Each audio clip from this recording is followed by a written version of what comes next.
bienvenue. Vous écoutez Myostésie, les articles de Thierry Tournebise, un podcast proposé par Podcastor. Dans cette série, nous explorons la myostésie, qui est une posture d'écoute psychothérapeutique basée sur la pertinence. La transposition de l'écrit à l'oral peut nécessiter des différences avec le texte d'origine, l'objectif étant de garder une écoute agréable et fluide sans cependant dévoyer le propos. Les articles, les renvois et bibliographies sont disponibles sur le site de Thierry Tournebise www.myostésie.com. Dans cet épisode, je vous propose la lecture de l'article portant sur la passion. Il a été publié le 7 février 2001.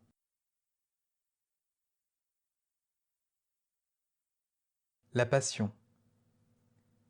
Source de motivation. La passion est souvent recommandée. Elle est souvent vue comme moteur de la vie et de la motivation. Les passions peuvent être de toutes sortes, passion pour le cinéma, pour le travail, pour le sport, pour les collections de timbres, entre autres.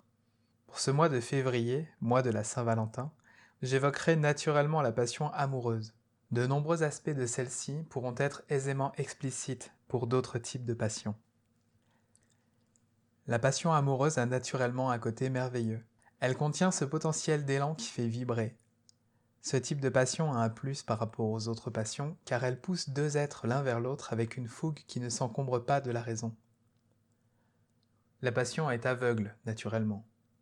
C'est à la fois un inconvénient et un avantage, comme je vais l'expliquer plus loin. La passion est sans doute la meilleure chose inventée par l'homme pour amorcer une sortie de son ego et se libérer des limitations de son intellect. En effet, ce brin de folie a une valeur libératrice face aux enfermements intellectuels trop raisonnables. Mais justement, aussi à cause de cela, elle peut également causer des destructions douloureuses. Hélas, rien n'est tout blanc ou tout noir.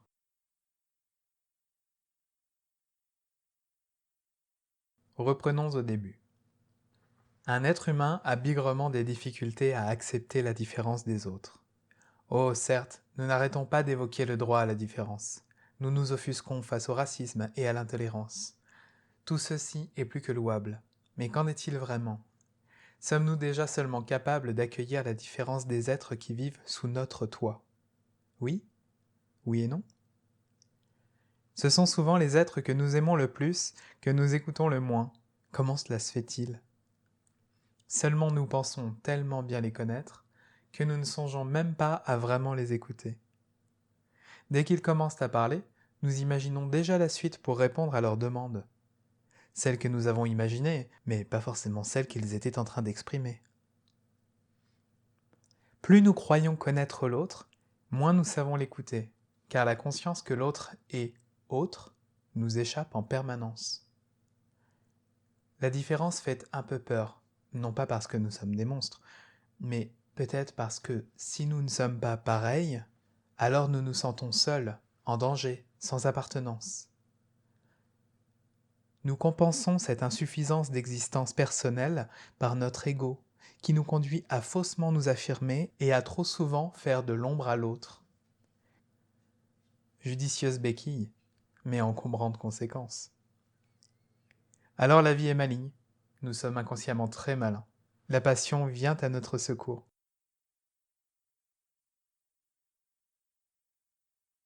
Un mal pour un bien. Remarquons, curieusement, que le mot passion signifie douleur. Voilà une surprise. En fait, le passionné souffre, ça lui fait mal. Il vit une douloureuse alternance d'euphorie, quand l'objet de la passion est là, et de manque, quand l'objet de la passion n'est pas ou plus là. Avant la passion, l'être humain est égoïste. Il s'est consolidé en développant des moyens de profiter de la vie sans se soucier des autres. La personne égoïste ne souhaite de mal à personne, ni de bien d'ailleurs. Mais elle se moque totalement des conséquences sur autrui que causeront les avantages qu'elle s'octroie à elle-même. Bien que ce ne soit pas son projet, cela peut la rendre très nuisible à son environnement. Alors la passion vient à point. Celui qui ne pense qu'à se faire plaisir va ici découvrir quelqu'un à qui faire plaisir. Mais dans la passion, ce quelqu'un n'est pas tout à fait quelqu'un. Il est l'objet de la passion. Ce qui caractérise le passionné par rapport à l'égoïste, c'est que l'égoïste ne pense qu'à lui, alors que le passionné ne pense qu'à l'objet de sa passion. Pour l'environnement, ça ne change apparemment pas grand-chose, car il reste complètement inconscient des autres. Mais la situation est fort différente. Regardez, quand vous lisez un livre qui vous intéresse, vous allez certes vous aménager des moments pour profiter de votre lecture. Mais vous continuerez à prendre soin de vous, vous n'omettrez pas de manger ni de dormir. Il en va tout autrement si l'ouvrage se met à vous passionner. Vous sauterez des repas, vous vous coucherez très tard pour le finir. À ce moment, votre lecture est alors devenue plus importante que vous-même. C'est ça la passion. Et dans la passion amoureuse, c'est aussi ça, mais puissance 1000. L'égoïste, grâce à cette passion, cesse d'être égoïste. Il n'est toujours pas conscient des autres, mais au lieu de se vouer à lui-même, il se voue à l'objet de sa passion. Évidemment, ça ne change rien pour les autres autour, mais pour lui, le changement est d'importance, car il cesse d'être tourné vers lui seul.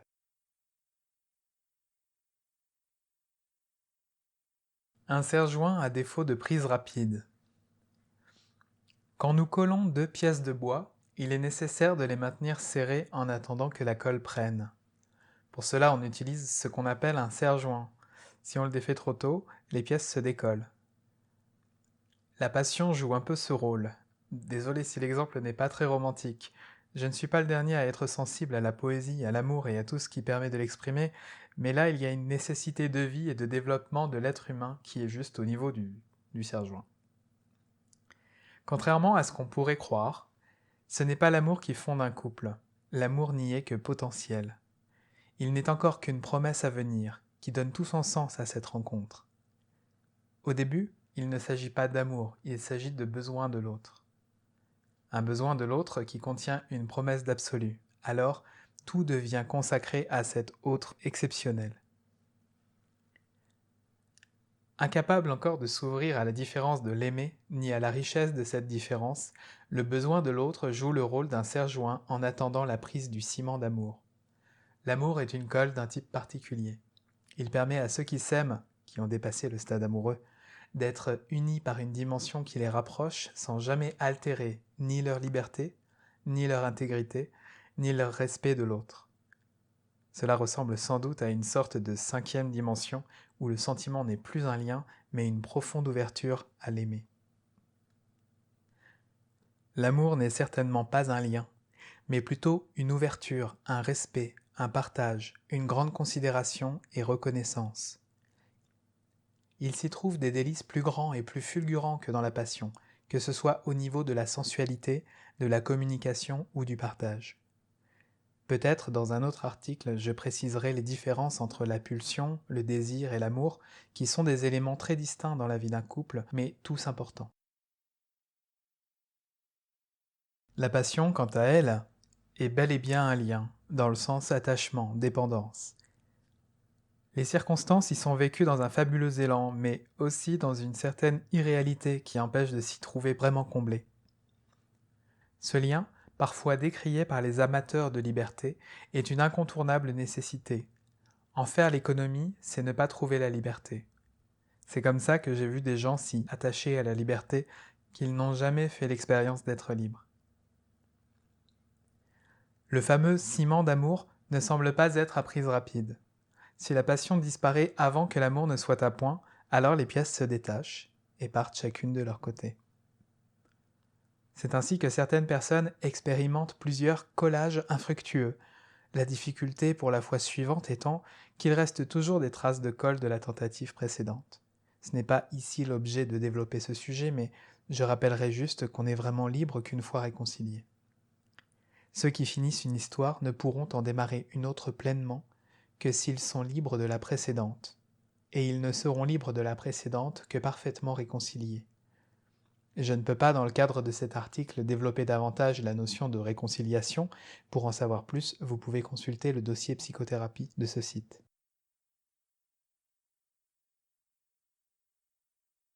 Une judicieuse cécité. Partons du principe que la passion est réciproque. Ce n'est malheureusement pas forcément vrai.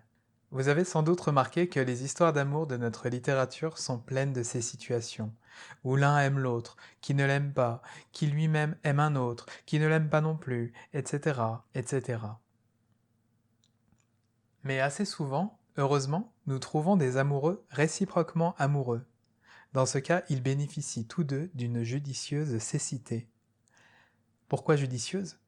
Eh bien, elle permet de ne pas voir la différence de l'autre. Ceci est judicieux car l'amour ne permet pas encore, à ce stade, d'accueillir cette différence. Cette cécité va permettre à deux êtres de se côtoyer de très près, malgré leur faible capacité à accueillir la différence de l'autre. La situation est à la fois merveilleuse et cocasse. Chacun est aveugle à la différence de l'autre, différence qu'il ne saurait pas encore accueillir, et en même temps, chacun se cache un peu à l'autre afin de ne lui montrer que ce qui lui plaît, pour mieux le séduire. Nous avons donc un aveugle qui rencontre une personne cachée. Il est évident que ça aide énormément à ne pas être gêné par la différence.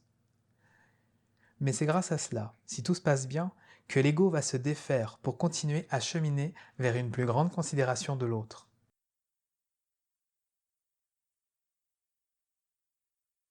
Le détachement de l'ego.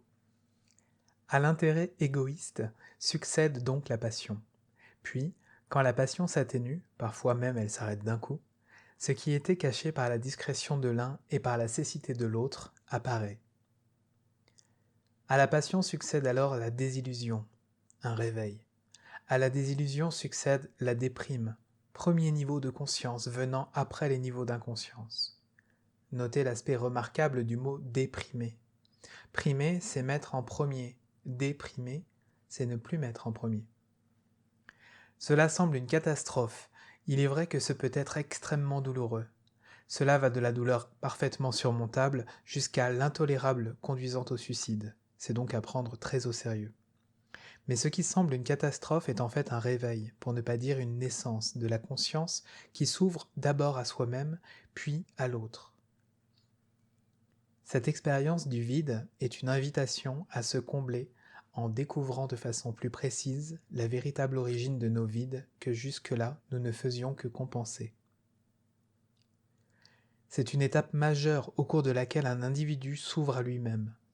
S'il est capable de rencontrer et d'accueillir ce qu'il trouve en lui, il devient ensuite capable de s'ouvrir aux autres et se retrouve libre de son ego. L'affirmation de soi est très différente de l'ego. L'affirmation de soi est l'accueil de soi, c'est-à-dire de celui que nous sommes, de tous ceux que nous avons été et de ceux dont nous sommes issus. L'ego, ce que l'on paraît, et la personnalité, ce que l'on joue, sont très différents de ce que l'on est. Persona, c'est le masque de théâtre. L'ego et la personnalité ne sont que des béquilles venant compenser le manque d'être et d'affirmation de soi, comme si ces manques dans notre structure psychique nous rendaient bancales. La béquille est salutaire, la déprime aussi. Elle signe le début de l'autonomie. Mais comme après un plâtre compensant momentanément une fracture, la phase de rééducation peut être longue et douloureuse. Cependant, elle promet une délicieuse autonomie.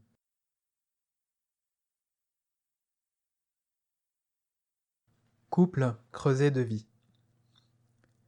Un couple est le lieu quasi magique de cette alchimie, conduisant un être humain de l'inconscience de soi et d'autrui vers une conscience de soi et d'autrui. Comme dans le creuset de l'alchimiste, parfois ça chauffe un peu. L'alchimiste n'a pas trouvé la pierre philosophale permettant de changer le plomb en or, mais le couple a trouvé comment, à partir de l'ego, bâtir l'amour.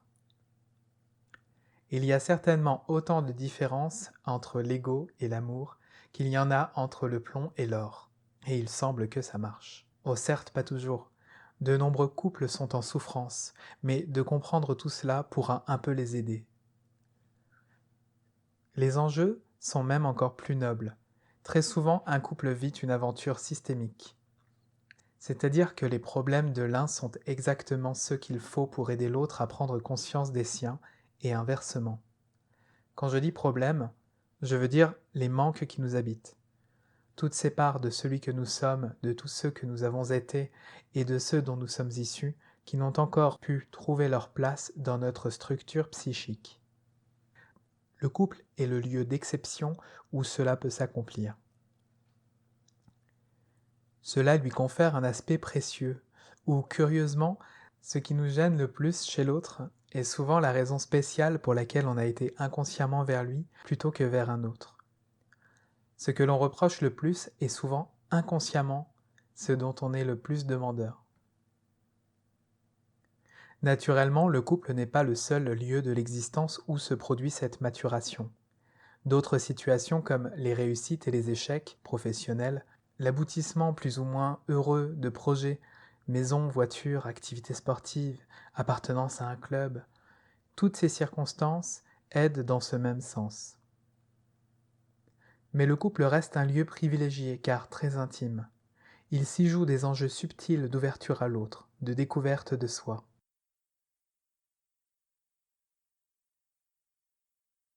Après la passion, l'amour.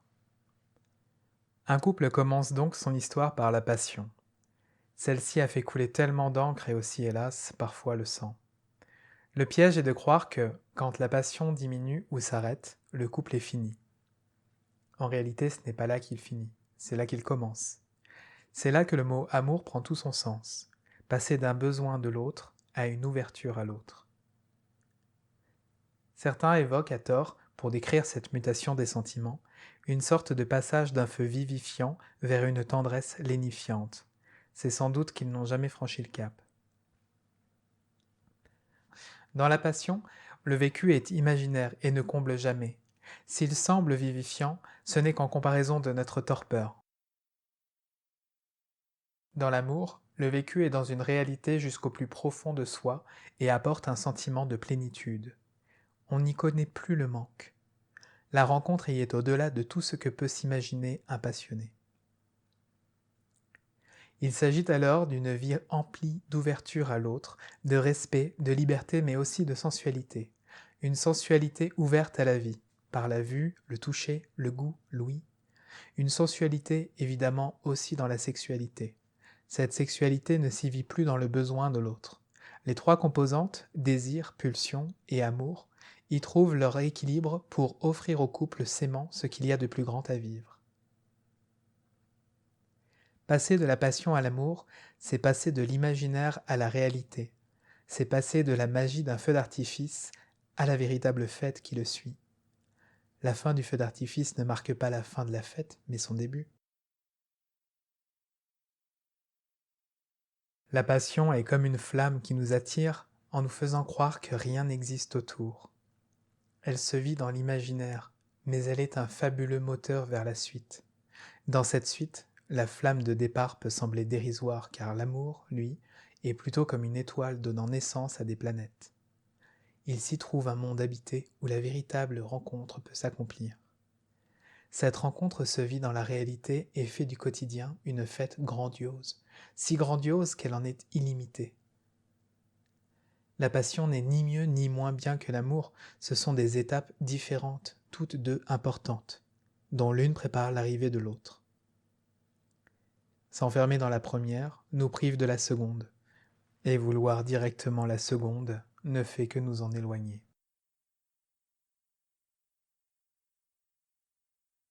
Voilà, vous venez d'écouter l'épisode 3 de cette série de podcasts sur les articles de Thierry Tournebise.